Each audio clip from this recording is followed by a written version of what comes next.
Salve, salve, galera do Dominantes Online, tudo bem com vocês? Aqui é o professor Juan Fernandes com mais um vídeo de geografia. E nessa aula vamos falar sobre neoliberalismo, tá? Sobre características do neoliberalismo. É muito importante como intensificador do processo de globalização, tá?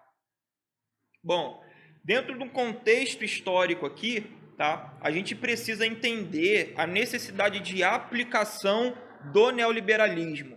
Essa necessidade de aplicação do neoliberalismo, ela vai se dar por conta de uma saturação que vai acontecer ali do estado de bem-estar social. Acompanhem lá o vídeo de estado de bem-estar social, tá?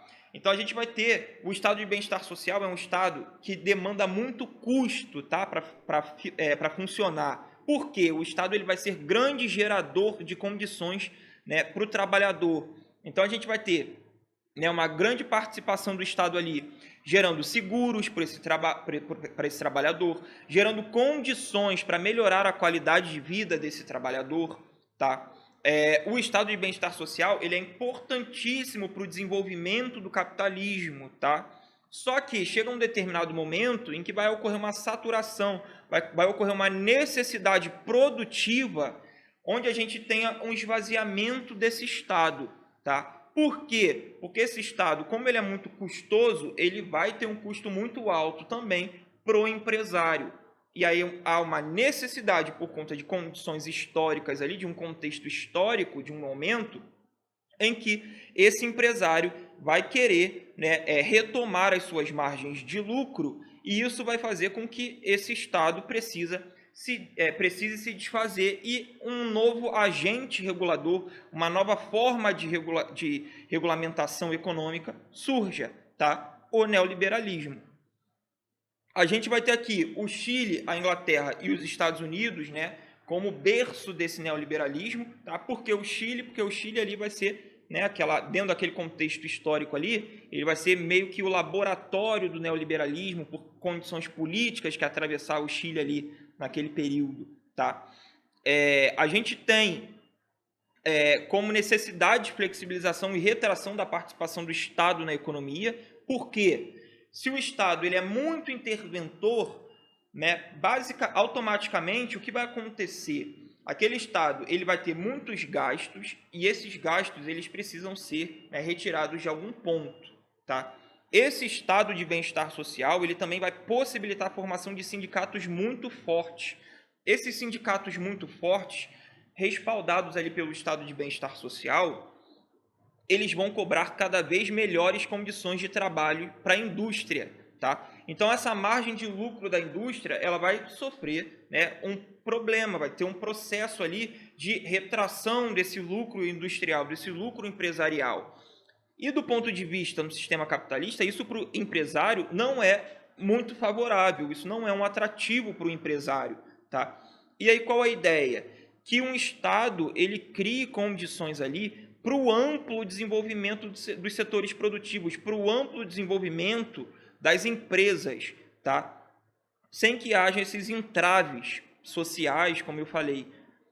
A gente tem, né, sobre os efeitos do neoliberalismo, então, retração da participação do Estado. O Estado ele vai se tornar assistencialista, é o Estado mínimo, tá? Um exemplo disso a gente consegue ver com a crise de 2008 nos Estados Unidos, tá? A gente teve ali o setor financeiro estadunidense atuando, tá? Gerando uma crise financeira, né? A bolha imobiliária, né? Gerada ali em 2008, na chamada crise dos subprimes. E aí o que vai acontecer? O Estado ele vai participar, né, tentando gerar uma assistência ali para aquele setor financeiro, fazendo com que aquele setor retorne o seu crescimento. Então o governo dos Estados Unidos vai fazer o quê? Aplicar dinheiro, tá? Ou seja, ele não vai regular as ações de maneira tão profunda. Ele vai orbitar ali de acordo com as necessidades econômicas, tá? Pontuando ali, né, algumas condições, por exemplo, questões monetárias, questões de alfândega, tá? Então o Estado ele vai atuar em setores pontuais, mas ele vai ser assistencialista. Ele não vai obrigar, por exemplo, o empresário, né, dentro do neoliberalismo, não há uma obrigação, por exemplo, do empresário pagar, né, altos custos para uma mão de obra. Não há responsabilidade por pressionar o empresário, por exemplo, né, por grandes leis trabalhistas, tá? Por quitar, por participar de uma melhoria de qualidade de vida do trabalhador, beleza? Então, o neoliberalismo ele prega por uma outra ideia. Impactos em países de industrialização tardia. Com a dispersão, tá, produtiva, que a gente fala na aula de processos de globalização, deem uma olhada nisso, esses países eles vão ficar submetidos, tá, a algumas condições. E com a expansão do neoliberalismo a partir da década de 70, esses países eles cada vez mais se veem obrigados a adotar um modelo neoliberal para atrair essas indústrias, tá? É claro, nem todos, a gente tem alguns casos distintos, como o caso da China, tá? Que é um outro tipo de governo, mas a China a gente fala em um outro momento, tá? Do curso.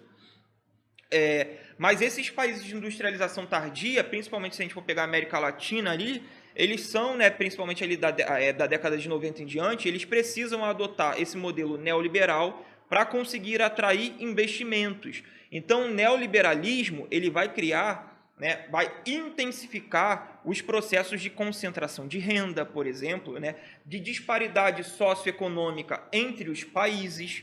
Por que isso? Porque o Estado ele não é mais atuante.